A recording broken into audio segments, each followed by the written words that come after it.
Top quality और consistent performance के लिए सिर्फ सिल्वर पंप नाम याद रखना।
ಹುಡುಗರು ಕೂರ್ಸವ್ರೆ ಸರ್.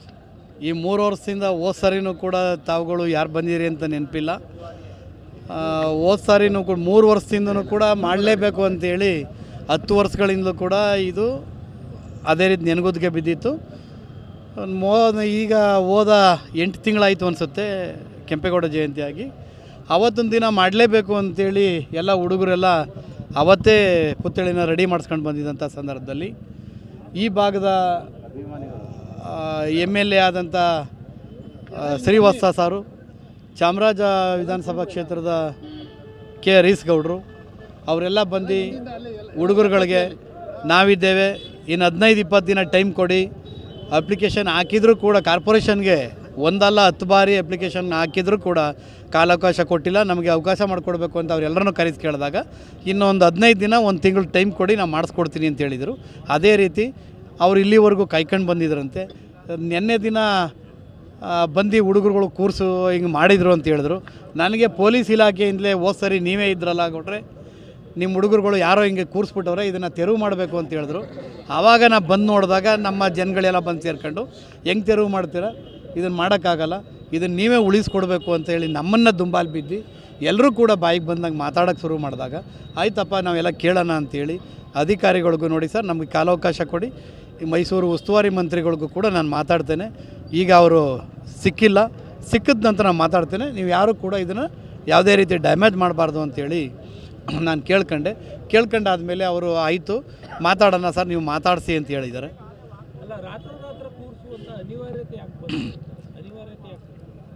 ಈಗ ನಮ್ಮನ್ನೇ ಕೇಳಿದ್ರು ಸರ್, ನೀವು ಏರಿಯಾ ಮುಖಂಡರುಗಳು ನೀವೆಲ್ಲ ಮಾಡಿಕೊಡ್ಬೇಕು ಅಂಥೇಳಿ. ನಾವು ಕಾನೂನಿನ ಯಾವತ್ತೂ ಕೂಡ ಪಾಲನೆ ಮಾಡ್ಕೊಂಡು ಬಂದಂಥ ಅದಕ್ಕೆ ಹೋದ ಸಾರಿ ಇಲ್ಲಿವರೆಗೂ ಕೂಡ 3 ವರ್ಷಗಳಿಂದಲೂ ನೆನಗುದಿಗೆ ಬಿದ್ದಿತ್ತು. ಅವ್ರಿಗೆ ಬೇಜಾರಾಗಿದೆ, ನೆನಗೆ ಕೂರ್ಸವ್ರೆ. ಇವಾಗ ನಾವು ಯಾವುದಾದ್ರೂ ಇಲ್ಲಿ ನೋಡಿ ಇದೇ ರೋಡ್ನಲ್ಲಿ ಸಂಗೊಳ್ಳಿ ರಾಯಣ್ಣ ಪ್ರತಿಮೆ ಇದೆ, ಕೆಳಗಡೆ ಬುದ್ಧ ಪ್ರತಿಮೆ ಇದೈತೆ ಸಿದ್ಧಾರ್ಥ ಇದ್ರದ್ದು. ನಾವು ಎಲ್ಲದಕ್ಕೂ ಕೂಡ ನಾವೇ ಸಾಕಾರ ಮಾಡಿದ್ದೀವಿ.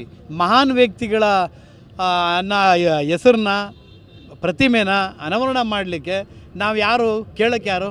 ಈಗ ನಾನು ಬೆಂಬಲ ಕೊಡಬಾರ್ದು ಅಂತ ಹೇಳೋಕ್ಕಾಗತ್ತಾ? ಹುಡುಗರುಗಳು ನಿಲ್ಸ್ಕೊಂಡವ್ರೆ, ಅಭಿಮಾನ. ಇಲ್ಲಿ ನಮ್ಮ ಒಕ್ಕಲಿಗರ ಸಂಘದ ಅಧ್ಯಕ್ಷರವ್ರೆ, ಅವ್ರಿಗೆ ಮನವಿ ಮಾಡವ್ರೆ, ಸರ್ಕಾರಕ್ಕೆ ಮನವಿ ಮಾಡವ್ರೆ, ಕಾರ್ಪೊರೇಷನ್ ಕಮಿಷನರ್ ಮನವಿ ಮಾಡವ್ರೆ. ಅವ್ರು ಮಾಡುವಂಥ ಕಾನೂನಾತ್ಮಕವಾದಂಥ ಕೆಲಸ ಎಲ್ಲ ಮಾಡವ್ರೆ, ಸಹಕಾರ ಕೊಟ್ಟವ್ರೆ. ಈಗ ನಮ್ಮನ್ನು ನೋಡಿ ಇಲ್ಲಿ ಎದುರುಗಡೆ ಇಲ್ಲಿ ಅವರೇ ಬಾಯಿಗೆ ಬಂದಂಗೆ ನೀವು ಇಲಾಖೆ ಮೊದಲೇ ನಮಗೆ ಘೋಷಣೆ ಕೂಗ್ತಿದ್ರು, ನೀವು ಗಂಡಸ್ರ, ನೀವೆಲ್ಲ ತಾಕತ್ತಿದೆಯಾ, ನಮ್ಗೆ ಯಾಕೆ ರಕ್ಷಣೆ ಕೊಡೋಕ್ಕಿಲ್ಲ ಅಂತ. ನಾವು ಅವ್ರ ಜೊತೆಲಿ ನಿಂತ್ಕೊಳ್ದ್ರೆ ನಾವೇನು ಮಾಡವ ಸರ್? ನಾವು ಅವ್ರ ಮನೆ ಹತ್ರ ಹಾಂ ಹೆಂಗೆ ಬಿಡೋಕ್ಕಾಗತ್ತೆ? ಈಗ ತೆರವು ಮಾಡೋಕ್ಕೆ ಬಿಡ್ತೇವೆ ಅಂದರೆ ಮೈಸೂರು ನಗರದಲ್ಲಿ ಎಷ್ಟು ಅನಧಿಕೃತವಾಗಿ ಆಯ್ತದೆ ಅಂದರೆ ಅವ್ರು ಯಾರು ಬೇಕಾದ್ರೂ ತೆರವು ಮಾಡ್ಬೋದು. ಎಲ್ಲವನ್ನ ತೆರವು ಮಾಡಲಿ, ನಮ್ಮದನ್ನು ತೆರವು ಮಾಡಲಿ. ಅದನ್ನು ಬಿಟ್ಟರೆ ಯಾವುದೇ ರೀತಿ ಬದಲಾವಣೆ ಇಲ್ಲ.